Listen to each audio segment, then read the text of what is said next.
you driving the other day? You got an old flag. Went to see, right? Yeah.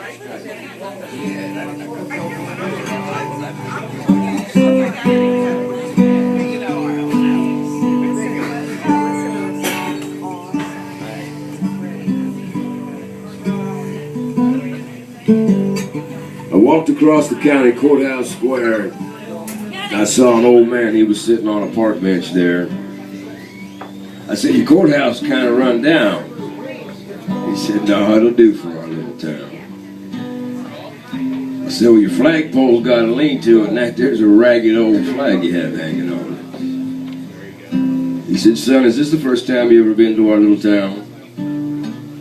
I said, "I think it is. Just come on over here and sit down." So I did. He said, "Son, I don't like to brag, but we are kind of proud of that ragged old flag. You see right there, it's got a bullet hole from where Washington crossed the Delaware. And it got powder burned the night Francis Scott Key sat writing, say, can you see? They got ripped in New Orleans with Pakenham and Jackson tugging it seems, and it almost fell at the Alamo where she hung beside the Texas flag. She waved on, though. On Flanders Field in World War I, she got hit with a big Bertha gun, and she turned blood red during World War II and hung limp and low a time or two. Oh, I almost forgot that she got cut with a sword in Chancellorsville. Cut again at Shiloh Hill. There was old Robert E. Lee, Beauregard, Bragg. The south wind blew hard on that ragged old flag. You know, she'd been to Korea, been to Vietnam. When she was sent by her Uncle Sam. There's been Native Americans, black, yellow, white. They've all shed red blood for those stars and stripes.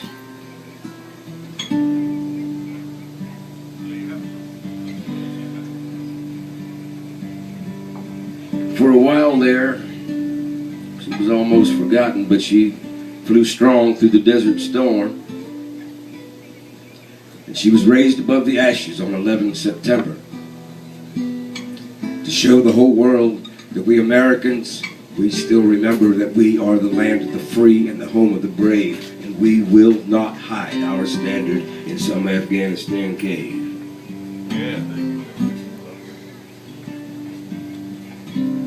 Now, we fly her here in our churches and our schools, the VFWs, our front yards, the storefronts downtown, over the police station, down the firehouse.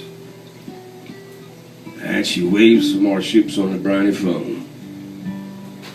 She's been to a lot of exotic places like Cuba, Haiti, Dominican Republic, Grenada, Mogadishu and Somalia, Bosnia, Kosovo and back. And not too long ago, she was taken down one last time in Iraq.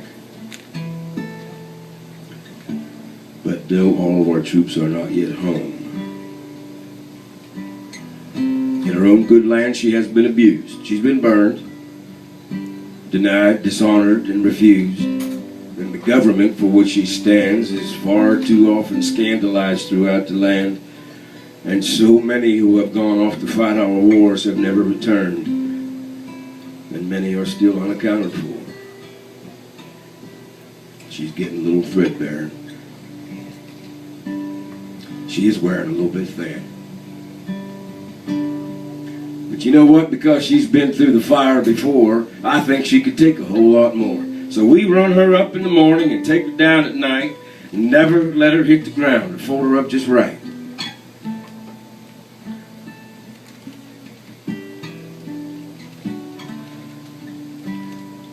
That old man turned to me and he said, "Son, on second thought, I do like to brag. I am mighty proud of that ragged old flag." Amen. May God continue to bless America and God bless you all. See you next time.